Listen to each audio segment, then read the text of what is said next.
Research is showing more and more that cerebrospinal fluid flow, or CSF flow, is a crucial function and that inhibition of this flow is associated with neurodegenerative conditions like multiple sclerosis and Parkinson's disease. Dr. Evans and I discussed this research and more on this episode of the Upper Cervical Chiropractic Research Show. I've also done an interview and summary video that you can watch on this channel if you'd like to see it. Hi there, I'm Dr. Kevin Leach here with the Chiropractic Deep Dive Podcast, bringing you the most important research and information on conservative primary spine care, upper cervical chiropractic care, and traditional chiropractic care. These research reviews, interviews, and episodes are made for you, whether you're a medical doctor, patient, or concerned family member or friend.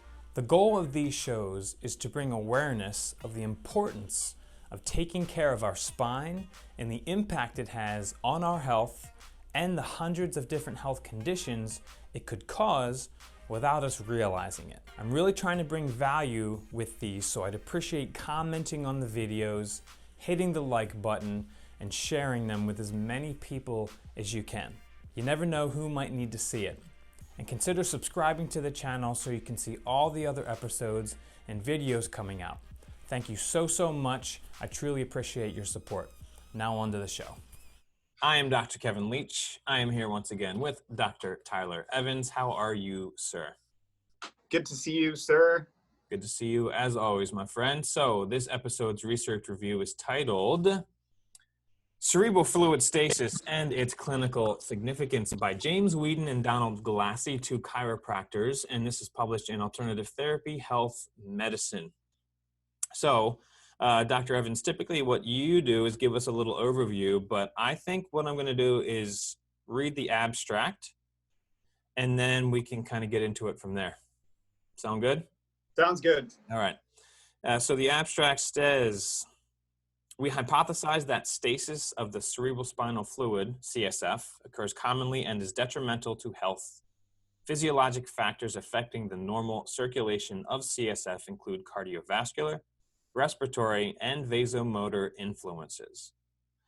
The CSF maintains the electrolytic environment of the central nervous system, the CNS, influences systemic acid-base balance, serves as a medium for the supply of nutrients to neuronal and glial cells, functions as a lymphatic system for the CNS by removing waste products of cellular metabolism, and transports hormones, neurotransmitters, releasing factors, and other neuropeptides throughout the CNS.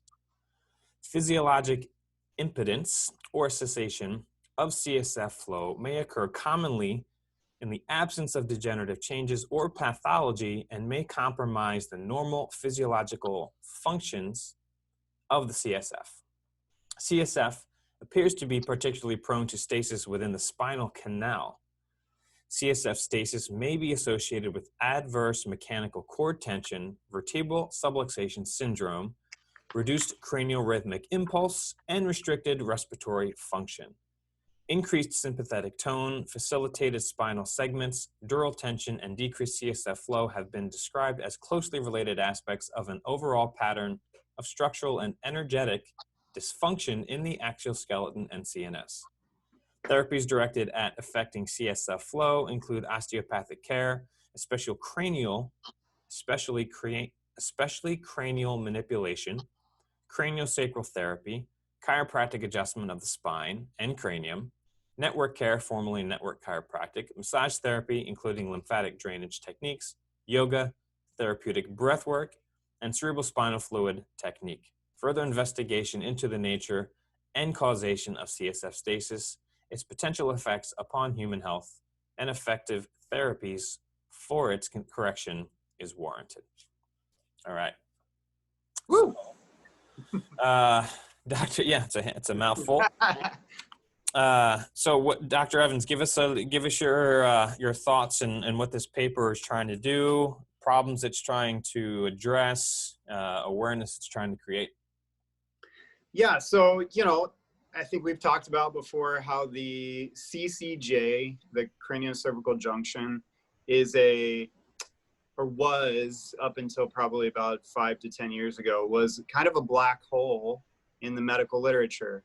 There wasn't a lot of literature that describes its normal function, its apparent altered function in terms of trauma, and in terms of its negative effects if it's injured to the body.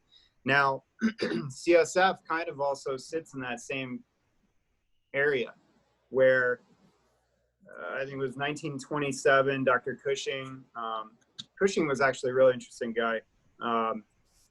Did a couple of things that were pretty fascinating, but you know, he described CSF motion, and really since then, CSF has always been one of these kind of very misunderstood parts of the body. And I think coming from a chiropractic perspective, you have this same perspective that I do, or similar, I would imagine, is that nothing in the body is there for no reason. That's a double negative, but the body developed over a millennia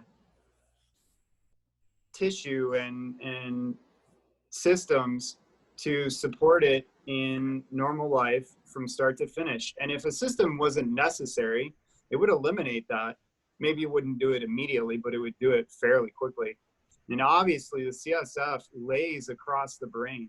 It has a very important role, and really it hadn't been described. It hasn't been you know, studied heavily, I would say, in the literature. And so, you know, we know that it's a fluid that surrounds the brain and possibly protects the brain in times of trauma. But in this paper, so to get into it a little bit, the paper is done by Dr. Whedon, who is actually, I'm here in Portsmouth, New Hampshire. He's about an hour and a half, maybe 2 hours away over in the western side of our state on the Vermont border at the Dartmouth Institute. Now, Dartmouth is in our state, it is a very prestigious health center. And it's very neat that this chiropractor is an instructor at the Dartmouth Institute for Health Policy and Clinical Practice in Lebanon, New Hampshire. And then his compadre here, Donald Glassey, was also a faculty member at Life University. So, you know, and he founded this CSF fluid flow technique. So these guys obviously have been in the academic world for a long time, know the literature, and this is a great narrative for people that are trying to just get a good understanding of what CSF is, how does it work, how might it be affected by trauma, how might it actually impact your daily health, right? Agreed. This is the papers. It goes into the function, like where it's produced, like everything. What makes it flow and everything. It's fantastic. It's and very informative, very thorough yet concise on CSF flow and stasis. Yeah. So I just want to drop into a couple of the interesting points in the paper, and then we can kind of jump from there. But one of the interesting paragraphs that I thought was important to review is mechanisms for continuous secretion and resorption of CSF effectively maintain intracranial and intrathecal pressure equilibria. The Monroe Doctrine, which we talked about, not you and I, but I learned about in my diplomate program with the ICA Council on Upper Cervical Care, which if you're an upper cervical chiropractor, I highly recommend you check it out. But it was first postulated by Alexander Monroe in the 18th century, described the cranium as a rigid box filled with the incompressible contents of brain, blood, and CSF. That is, in that sentence right there is fantastic, because if you understand the dynamics, like we talked about in that paper, Craniospinal Hydrodynamics, the skull is a box, and it is a pressurized box of fluid that constantly has to flow in and out and surrounds the neural tissue that drives you in gravity all day long and allows you to eat and walk and talk and heal and all the things that your nervous system does. So the three space occupying components of the cranium must coexist in a state of dynamic equilibrium. wherein a change in volume in one component requires a change in volume in either or both of the other two. That is profound, because the craniocervical junction, the upper cervical spine that we focus on day in and day out, we obviously see patients that come in with neck pain, they come in with headaches, they might come in with low back pain. But when we clear that upper cervical spine, when we balance it very specifically, precisely, with measurements, that fluid balance is of utmost importance. And these guys are just kind of describing it here, but any increase in total volume of the cranial contents must result in elevated intracranial pressure. The major site of resorption of CSF into the venous bloodstream is through the arachnoid villi of the superior sagittal sinus. So if there's a misalignment in the upper neck, it can affect that movement of blood into the brain, out of the brain, CSF flow into and out of the brain. Do you want to say anything about that? So yeah, and again, just to refer back to that episode number 4 where we did the hydrodynamics, there are multiple reasons where you can get a change or obstruction or stasis of CSF flow, but with what we do in addressing the upper cervical spine, that's where our contribution comes into CSF health and proper CSF function.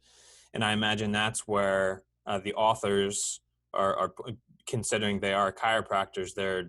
That's why they're talking about this, and that's why they're doing this research, saying, hey, there are ways to, not set in stone ways to measure that CSF flow unless it's with imaging, but to do clinically, in an office, to do pre and post tests. There's been techniques and therapies developed to address that. So and then in the next couple paragraphs down, it says spinal circulation and of CSF. So there are multiple ways that the CSF is pushed through the brain and the spinal cord. And in this paper, they describe that ad nauseum at length. But one of the interesting misnomers they describe here is to speak of CSF circulation, particularly in the spinal canal, as there is no continuous loop of circulation of CSF as there is in the cardiovascular system. So it's really important for people to understand that CSF is produced deep in the brain, and it is pumped by heart rate, by respiration, and by movement.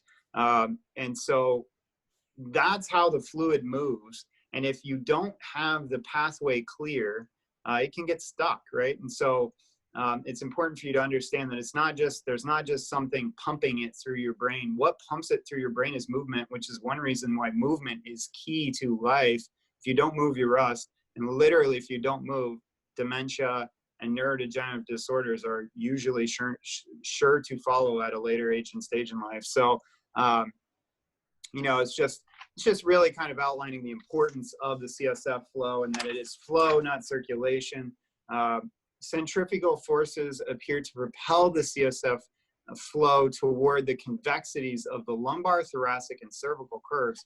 Another great reason to take care of your spine. The curves that we talk about in chiropractic, the S-shaped curves of the cervical, the mid-back, the thoracic, and the lumbar spine are very valuable to your proper flow of CSF around your nervous system, around your spinal cord. If you don't have those good curves, there are many people, Dr. Leach, we haven't done this paper yet, but at some point we should. There's 2 or 3 of them done by CBP, the chiropractic biophysics guys. One of them actually on blood flow, I think, and CSF. It's one of the two. It's either blood flow or CSF into and out of the brain, and the curve of the neck, as well as just CSF flow and the curves of the spine, and like what the curves of the spine are there for. Yeah. And some would argue that some people would argue, some within the medical profession, some just scientists would argue that the spine doesn't need to be curved. There isn't a normal curve for the body, but I think that there really is, from the literature that I've seen in the chiropractic profession and from what I've seen as a chiropractor, when people lose the natural curve of their neck, all sorts of things start to take place, right? Sorry, who says that? That seems kind of, I need to Well, be let's not. nice in my terminology here, but who Yeah, says that the curves aren't important? let's not. I hear what you're saying, and let's not point fingers. Let's not go there. Okay. But you know, what I do want to highlight is when I take an X-ray. I don't take X-ray. But I take cone beam CT. When I take a scan on a patient, and I see a flattening of the cervical curve, or I see a reverse curve where there's actually change the other direction, not this way, not this way, but it's gone this way. Oh man, almost every time, migraines, headaches, numbness and tingling, neck pain. Why? Because many reasons, but I think a big part of it is that CSF flow. I think a big part of it is the degeneration that occurs, the pressure on the nervous system. And then in this paper, they also talk about cord tension, right? And cord tension is another huge, I mean, we could do Alf Brigg. Are you familiar with Alf Brigg? I think I want to say he was a medical doctor. Maybe he was a chiropractor, but he produced many papers in the, I want to say 50s, 60s, 70s, that described abnormal cord tension in the dura and what it results in the pathology or in the way the nervous system works, in the central nervous system. And in this paper, they kind of, one of the hypotheses is that when you have cord tension from the spine being rigid, these attachments from the spine into the cord, they cause collapse in the flow of the CSF. And I mean, there's many other pathologies that occur from that, but in this paper, that's what we're focused on. So Alf Brigg is a really great person to look up, his work, his research. So did you want to say anything there? There was one, it made me think of something else when I was reviewing the paper. Rubenstein, the citation number 34, a medical doctor, and this was in 1998, it talked about that, talked about stasis of CSF flow associated with dementias. And it got me thinking, Dr. Rosa has been doing a lot of obviously a lot of research with this kind of stuff. Do you know when Dr. Rosa got started? Like, when did he start doing this research? And it just made me think, Rubenstein, a medical doctor, right, seeing this, and outside of the chiropractic profession, the upper cervical community has been looking at this, and I wonder how long the medical profession has noticed a correlation here, just haven't really known about upper cervical chiropractic care being a potential help in that aspect. Yeah, so that paper that you're talking about, and that was one of the next things I was going to highlight. Great find. Rubenstein E. Title of the paper is Relationship of Senescence of Cerebrospinal Fluid Circulatory System to Dementias of the Aged. That's in the Lancet, 1998. Great paper. And actually, Dr. Rosa, pretty sure he hammered that with us diplomates when we were in the diplomate program, coming up on 7 years ago now. But he was probably after that. I think that Dr. Rosa's been in practice for a while now, but I think he really got into the imaging and piecing all this stuff together a little later on than 1998, but soon thereafter. So but he knows about. I know that I'm fairly certain that paper Dr. Rosa had cited to us as an important paper to know and understand. So yeah, there's a connection there. And then, I think there was one or two other things I just wanted to point out before we kind of close it off. But before I forget, one of the things you brought up the what is it? The Monroe Doctrine. Yeah. Monroe Kelly. Yeah. Did they not? This was what, 1927 or something, right? Yeah. So he talked about that box and that closed box, and I think the only questionable part about that was the sutures in the skull being Yep. fused or not fused. Right. And there was some hypothesis that those cranial bones not being fused would have almost a stretch reflex like response in the control of cerebral spinal fluid. And if, increase in intracranial pressure would stretch the sutures, that would in turn, have an effect on the CSF flow. I thought that was just an interesting point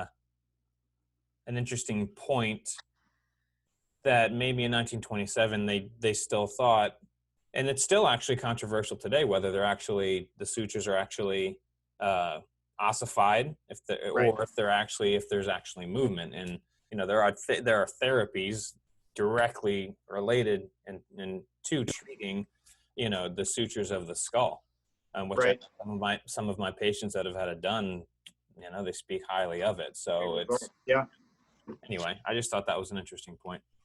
Oh yeah, absolutely, I agree. And just to kind of bring it in here, so the reference for Alfbrigg was adverse mechanical tension in the central nervous system, and analysis of cause and effect, and that was is that a citation in the look it's that 60 up? Number 60. Okay.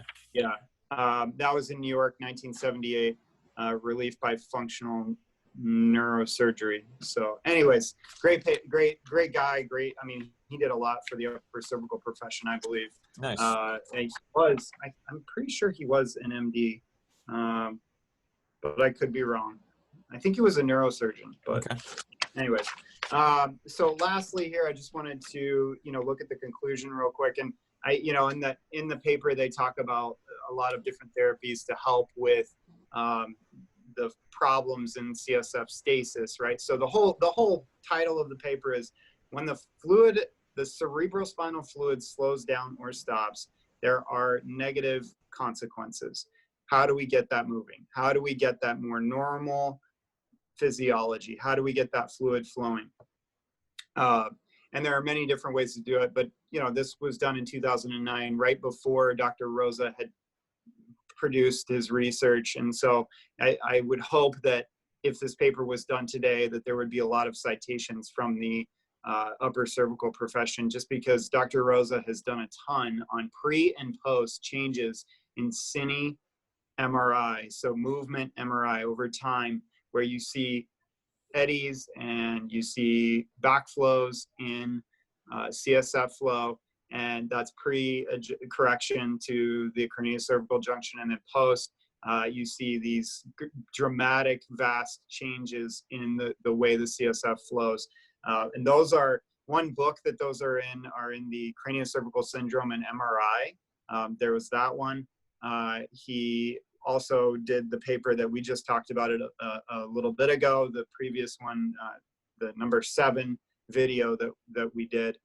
Was on the Ray Damadian and the possible role of craniocervical trauma in multiple sclerosis. So lots of great stuff that's come out since 2009, really important for anyone that is struggling with head or neck symptoms to get checked out by an upper cervical chiropractor, because the CSF flow problem is real, and it's important to make sure that that's flowing properly. And just in conclusion here, I'll go over this briefly because I think it's a great conclusion paragraph, but it just says, there is evidence to suggest that CSF stasis may occur commonly in the absence of pathology or symptomatology and may have adverse systemic health effects. And so just to break that down, basically prevention. CSF is important. Make sure your neck is clear, make sure that you are, your spine is mobile and you are breathing properly. All these things make the CSF flow. Absolutely.